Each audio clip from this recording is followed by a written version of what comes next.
Welcome to doassignment-ca. Here's the problem. Solve the equation. 6x plus 5 equals 2x plus 21. Collect variable terms on one side and constants on the other. Show each step and verify the solution. Now let us work through the solution step by step. We start with the equation 6x plus 5 equals 2x plus 21. Our goal is to collect all the variable terms on one side and all the constants on the other side. Subtract 2x from both sides. On the left, 6x minus 2x gives 4x and the 5 stays. On the right, 2x minus 2x cancels to 0, leaving just 21. So we now have 4x plus 5 equals 21.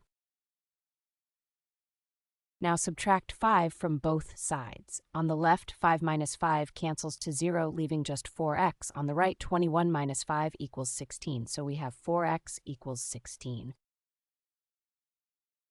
Divide both sides by 4. 4x divided by 4 is just x, and 16 divided by 4 is 4, so x equals 4. Let's verify by plugging x equals 4 back into the original equation. The left side gives 6 times 4 plus 5, which is 24 plus 5, which equals 29. The right side gives 2 times 4 plus 21, which is 8 plus 21, which also equals 29. Both sides match, so our solution x equals 4 is correct. Visit doassignment.ca for more study tools, AI learning support, and online tutoring.